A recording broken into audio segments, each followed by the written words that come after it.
Friends नमस्कार सभी को। मैं हूं सोनू सूर्या और आप देख रहे हैं हमारे channel Sonu Surya IT Z. दोस्तों मैं आज आपको एक ऐसा क्वेश्चन के बारे में बताने वाला हूं, क्लास 10th की चैप्टर 5 के बारे में बताने वाला हूं आपको, है ना, जो कि आपके एग्जाम के लिए भी इंपॉर्टेंट है। ठीक है, और आपको आना भी चाहिए ऐसे क्वेश्चन। ठीक है, जैसे कि आप बोर्ड में देख रहे होंगे कि निम्नलिखित समांतर श्रेणी में से प्रत्येक में कितने पद हैं। ठीक है, ऐसे समांतर श्रेणी अर्थमेटिक प्रोग्रेशन में से मैं आपको कई सारे ऐसे क्वेश्चन बताऊंगा जिसमें से तो हमें एन कभी ज्ञात करना होगा, हमें कभी डी ज्ञात करना होगा, कभी हमें ए एन ज्ञात करना होगा। ठीक है, और हमें ये कैसे क्या करना है, अलग अलग टाइप के क्वेश्चन बताऊंगा। ठीक है ना, और आप कोशिश करूंगा कि आई विल ट्राई कि आपको समझ में आएगा। ठीक है, हम जैसे हमारे सामने एक क्वेश्चन दिख रहा है 7 13 19 -205। ठीक है ना, हमें क्या करना है, निम्न की समांतर श्रेणी में से प्रत्येक में कितने पद हैं वो ज्ञात करना है। ठीक है ना, तो सबसे पहले जो हमारे ये फर्स्ट पद होता है ना, ये एपी अर्थमेटिक प्रोग्रेशन में ए बराबर हम इसको ए मानते हैं, जैसे A1 हो गया, A2 A3। ठीक है, और लास्ट वाला जो है इसको AN मान लेते हैं। ठीक है, तो ए बराबर हमारे पास 7 दिया हुआ है। ठीक है, और डी बराबर जो होता है ना, डी बराबर जो होता है A2 माइनस A1 होता है। ठीक है, A2 माइनस A1, तो A1 A2 A3 ये हुआ हमारा, तो A2 minus sorry A2 minus A1, तो A2 13 है और A1 7 है, तो हम 13 से 7 घटा देंगे। ठीक है, तो हमारे पास कितना बच जाएगा, 13 से 7 घटा देंगे तो 6, तो डी बराबर हमारे पास 6 आ गया। ठीक है, और ए एन बराबर हमारे पास कितना है, 205 है। ठीक है, तो हम देखते हैं हमें क्या ज्ञात करना है, हमें एन ज्ञात करना है। ठीक है, एन ज्ञात करना है। अब हम हमारे पास फॉर्मूला जो होता है एपी ज्ञात करने का, ठीक है, वो होता है ए एन बराबर A plus N minus one into D.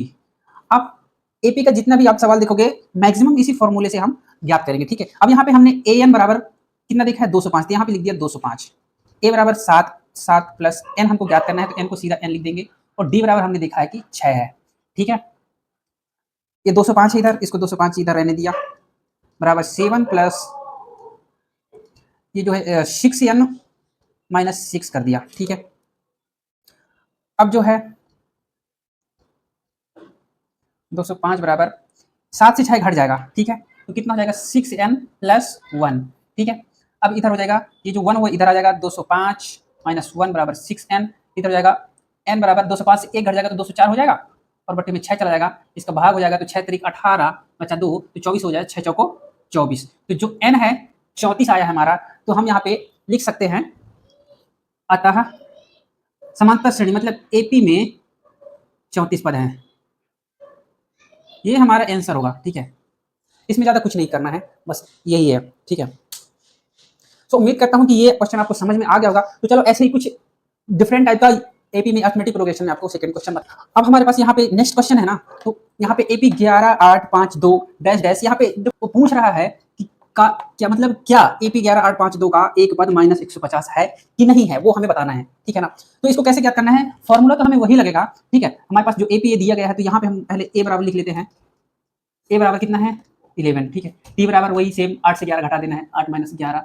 आएगा। ठीक है, और ए एन बराबर हम अब हमको जो चीज़ नहीं दी हुई है ना, हमें वही ज्ञात करना है। पहले एन बराबर दिया नहीं, यहाँ पे हमको एन बराबर क्या करना है। ठीक है, फॉर्मूला हमें वही रख देना है, ए एन बराबर A plus N minus one into T. ठीक है, ए एन बराबर माइनस 150 ले लिया, ए बराबर दिया है 11 plus N minus one into D का मान है हमारे पास -3।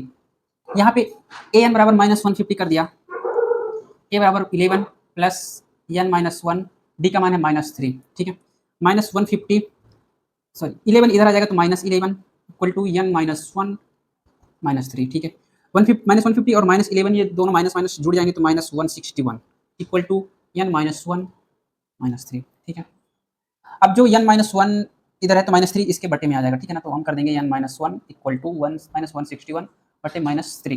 ठीक है, माइनस से माइनस कट जाएगा, इसका भाग दे देंगे, 3 पचे 15 बचा 1 0 हो गया, 3 त्रिका 9 बचा 2, 2 में भाग नहीं जाएगा, पॉइंट लगाएंगे, 20 होगा, 3 छंग 18। ठीक है, 3 छंग 18 हो गया, 20 से 18 घटेगा फिर 2 बचेगा, फिर 0 हो जाएगा, तो 20 हो जाएगा, 3 छंग 18। ठीक है, इतना आ गया, एन बराबर 53.66। एन बराबर हमने कर दिया 53.66, ये -1 इसमें +1 हो जाएगा, तो एन बराबर कितना हो जाएगा 54.66। ठीक है ना, तो हम यहाँ पे देखते हैं कि एन बराबर 54.66 अगर आ रहा है, हम यहाँ पे देखते हैं कि कोई भी हमारी जो संख्या है ना, ये पॉइंट में नहीं है, ना ही पॉइंट में आ गई हमारी ये संख्या जो है। यहाँ पे चलो हम 11 है, 8 है, 5 है, 2 है। ठीक है ना, तो हमारा संख्या आगे की संख्या माइनस में हो जाएगी, लेकिन पॉइंट में नहीं होगी, इसलिए ये संख्या जो है ना एन बराबर ये भिन्नात्मक है, भिन्नात्मक है। ठीक है ना, अतः -150 एपी का पद नहीं है। ठीक है ना, इसलिए एपी का पद नहीं है, ठीक है, क्योंकि हमारी जो n बराबर जो हमारा आंसर आया है वो भिन्नात्मक है, डेसिमल में आया है, पॉइंट में आया है, ठीक है। तो उम्मीद करता हूँ कि आपको ये वीडियो समझ में आ गया होगा, ठीक है। सो फ्रेंड्स, मैं आप जो क्वेश्चन बताने वाला हूँ बहुत ही इंपॉर्टेंट क्वेश्चन है, बहुत ध्यान देने लायक क्वेश्चन है ना। क्वेश्चन को आप समझो पहले और देखो क्वेश्चन क्या है। सुब्बा राव ने 1995 में डी 5000 के मासिक वेतन पद कार्य आरंभ किया और प्रत्येक वर्ष 200 की वेतन वृद्धि प्राप्त की। किस वर्ष में उसका वेतन डी 7000 हो गया, ठीक है, या हो जाएगा। यहाँ पे समझने वाली बात है कि मान लो सुब्बा राव ने 1995 में 5000 रुपया उसका महीने का वेतन था, तब से उसने स्टार्ट किया, ठीक है, और प्रत्येक वर्ष मतलब हर साल उसके वेतन में 200 रुपए की वृद्धि होती है, ठीक है। उसका वेतन 5000 है, मतलब कि अगले साल उसका 5200 हो जाएगा, ठीक है। उसके बाद दूसरे साल जो है 5400 हो जाएगा, ठीक है ना, ठीक है ना। ऐसे जो है 200 की वृद्धि होती है और वो पूछ रहा है कि 7000 मतलब कितने वर्ष में 7000 हो जाएगा, किस वर्ष में उसका वेतन 7000 हो गया। हमें यहाँ पे देखना है जो हमारा एपी बनेगा, एपी बनेगा हमारा तो 5000 से स्टार्ट होगा, ठीक है। दूसरा क्या बनेगा, दूसरा क्या बनेगा, 5000 में 200 जुड़ जाएगा तो 5200, फिर जुड़ जाएगा तो 5400, इतना ही बनेगा। वो पूछ रहा है 7000 किस वर्ष में होगा, ठीक है। हम यहाँ पे देखते हैं ए बराबर हमारा हो जाएगा 5000, राइट। डी बराबर हो जाएगा 5200 माइनस 5000, डी बराबर तो 200 दिया ही है, ठीक है ना, तो 200 हो जाएगा, ठीक है। यहाँ पे ए एन बराबर हो गया 7000 और यहाँ पे हमको एन बराबर ज्ञात करना है, मतलब समय ज्ञात करना है कि कितने साल में। सेम हमको वही फॉर्मूले में रख देना है, ए प्लस ए एन बराबर A plus N minus 1 into D. तो ए एन कितना है 7000 है, ठीक है, 7000, 7000 बराबर ए कितना है 5000,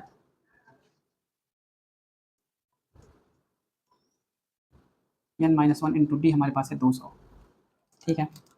यहाँ से 7000 माइनस 5000 कर देंगे, ठीक है, बराबर इधर हो जाएगा एन माइनस 1 इंटू 200।